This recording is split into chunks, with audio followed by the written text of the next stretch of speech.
All right, welcome back to Gamblers Podcast, Dark Side of Gambling. It's been a little while since I posted.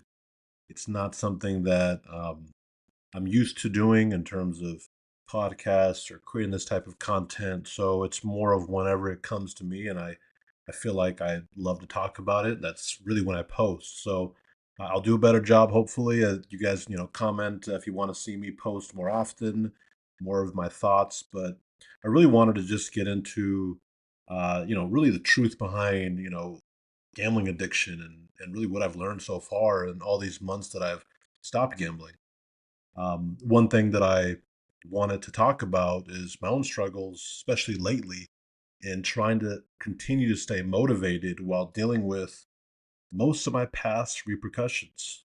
Because of what I did in the past, the holes that I dug myself, specifically when it comes to losing my career, gambling had a significant impact on that. And I lost my career at a time where I was borrowing a lot of money, I was losing a lot of money. And then I kept compounding that by borrowing more and more money. And as I borrowed more money and continued to lose money, I dug myself further and further holes. I'll give you one example of something that I did that I'm paying for today, which is because of the way I was gambling, which is offshore betting. I would take uh, I would use my account that at cryptocurrency where I could purchase and ultimately send off to whatever sports book. So I would purchase the cryptocurrency, I'd send it off to said website, gamble there. Obviously, if you win, I'd cash it out to that same cryptocurrency platform, and ultimately, I would, lose over time. But I had some wins, I had some losses. The problem ultimately became those losses, uh, and obviously the amount of money that I was putting in out of my pocket stacked up on me. And what I didn't realize was that the website, especially at that time, were issuing out 1099K forms. And those 1099K forms that they would issue out, if you're here in the United States, they're essentially documents that say that you took in payments almost like you were doing some type of business that you were making money and you had to report it as like a self-employed business. In all reality, these were not transactions that I was doing anything more than purchasing crypto to send it off. I would purchase with my debit card or credit card, whatever it was, and I would send it off. So there was no profit made with any Bitcoin or any Litecoin or anything like that. It was just simply a money exchange method. The problem is, again, these websites viewed it as, I'm doing some type of business. It's categorized as third party transactions. And these 1099K forms that I was issued showed one of the year that I'm getting penalized the most right now, for $177,000. And so when the IRS sees that 1099K form at $177,000 for 1 year, ultimately that tells them that, hey, this is income that you should be reporting, and then you should get taxed on that income. So they view it as self employed income. At the time, I didn't think it was something I had to report. I didn't really think anything of it. And ultimately, I ended up uh, putting myself in a bad spot because the IRS essentially did an audit of underreported income. So it wasn't a full audit where they asked for documents. They just basically went through and said, oh, there's a 1099 that you didn't apply. This is the amount that should be on top of your income. And then I got taxed on that. That amount at that time, I think with penalties, with fees, came out to something like $70,000 off of that amount. And I was not able to pay it. And so that amount has now compounded in interest and more penalties. And today it's running around nearly $90,000 worth of debt. This is off 1 year in taxes. So not only did I owe back taxes from just underpaying all my taxes because I wanted to get more money back on each paycheck, so I had one of my the company that I worked for in the past take less money out of my paycheck, there was a way that you could finagle it, another degenerate gambling move. I didn't pay as much taxes at that time. So I owed taxes from that. And then I now owe taxes from this. In addition, there are a couple years where the IRS still hasn't gone through and done this type of audit on me. So there's a possibility within whatever their statute of limitations is that they can do that. Now, the reason why I'm sharing this with everybody is because, especially, I believe in 2024, the threshold for reporting for 1099K for many companies, maybe not specific, cryptocurrency companies, maybe some other companies that you may be doing transactions with, uh, they will their threshold is much lower now. I believe it's something it might be 4,000 or $6,000, something like that, but it's pretty low in comparison to what it was before.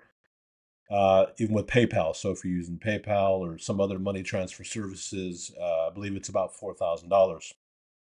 So while you're thinking that you're just gambling, while you're thinking that you're just laying a wager on something, you're not realizing that in addition to the money that you're losing, the money you've borrowed that you've lost, you are now losing money tax wise. And then you have to somehow justify that by paying, a tax professional to redo your taxes, change everything to make it look self-employed, to be able to justify write-offs or whatnot, to hopefully pay less taxes.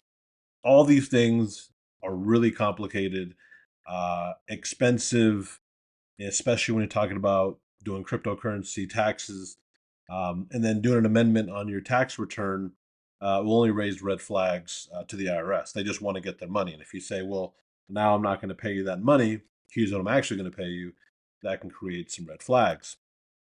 So the lesson is don't do what I did. Understand that the gambling addiction nowadays is a lot different than what it was maybe 10, 15 years ago when the government wasn't on top of these other avenues of wagering or um, you know transactional activity that now they're more aware of, and they want people to report it.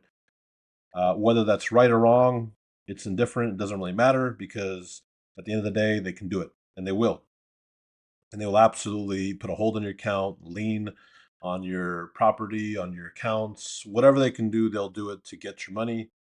And so it's put me in a really bad position that uh, makes me stress out a lot.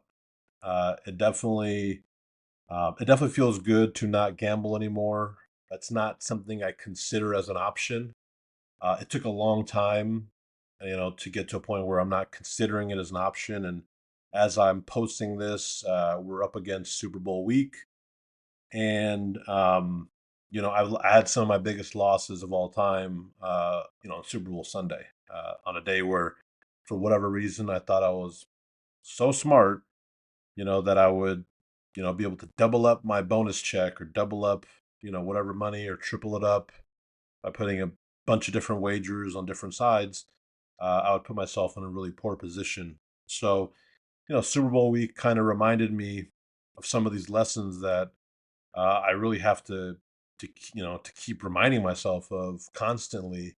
One day, hopefully, I'll get out of this. One day, hopefully, I'll be able to, you know, get my debts paid to not only the IRS but the people that I owe money to, and be able to live a life that's somewhat normal. Um, but it's tough. It's really tough that it's really tough to get yourself back on track. Once you fell off that track, it's just not as simple as just, hey, I'll pay my debts and move forward. There's so many people I got to pay, so much money I got to pay, in addition to my normal bills, to be able to function. And to top that off, because of what I've done, I can't bring a child into this world. I can't get married. I can't put my family in a position where they're struggling. I have to wait until I've rectified all this before I could do that. And the lucky part is, I do have a significant other, that, understands that process that we're going through. So I want you to think about, this is not going to be a long, long segment here, but, really think about each time that you do something weird financially to be able to continue to wager, what impact is that going to have down the line? I have opened and closed, uh, you know, 20, 30 plus bank accounts. I have went overdraft in many accounts. Um, I've had situations where, I did chargebacks. I did things that I'm not proud of, to be able to get a few dollars back in my pocket. And when you do those things at the moment, you're just thinking about, hey, this is going to take care of it right now, and then I'm going to win this money, and then I'm going to pay it back, and then I'm going to fix my account, and then all of a sudden you can't pay it back. Then all of a sudden the bank account that you need, you can't get it right, and then when you can't get it right, you're in the check systems, and then when you're in the check systems, and when you also, by the way, when you open up a bunch of accounts and you close a bunch of accounts, all that stuff is documented. There are reporting services out there that will tell, these banking institutions, when you apply for a credit card or a new account, what trend you're on, and it's tough to get out of that mode, long term, to help yourself if in the short term you're not looking at that. So do yourself a favor, and every time that you think about overdrafting, or you think about doing a chargeback, or you're thinking about converting, money, on some type of cryptocurrency website. Think about the implications. Think about the implications on PayPal. Think about the implications on any of these credit services that are offered. What that could do for you down the line. Sometimes, if you just can't afford it, you just shouldn't do it. And it didn't click for me until much later down the line, when it was way too late. Even after I thought that I understood, I really didn't understand. And it took me even longer. It took me to, every time you think you hit a rock bottom moment, you realize that there's actually further below that you can go. And you have to know when enough is enough. Um, I'm very fortunate to have finally made that decision. Um, it's not easy to convince yourself that you really don't actually need this. You don't need to gamble to get to whatever, goal that you're trying to get to. You just have to find a different way, or simply maybe there is no way, for whatever that particular small goal is. Maybe you have to think of something completely different and try a different angle in life. Teach yourself something new. Find a new skill. Find a different way to harness your energy and your brain power, your activity that's going on in your head, that is telling you that, oh man, if I just put this little parlay for, the Super Bowl, or these prop bets, or this, what you're it's the system is built to make sure that you lose long term. Maybe you win in the short term. That's how people usually get hooked. But in the long term, it's built so that you do lose. It's built so that you feel like that you're going to win, but you need to come back. And if you're somebody like myself who can't stand losing and think you're right, so often, you have to pull yourself back before it's too late. Don't wait 20 years like I waited. 20 years, I feel like so much of my life has been a waste because I didn't learn the lessons that I absolutely should have learned the very first time, or the second time, or the 10th time, or the 20th time. I let it take me so far down that it became irreparable in a sense, and I'm still dealing with it. I'm going to keep fighting it. I'm going to keep trying. I'm going to keep working out other ways.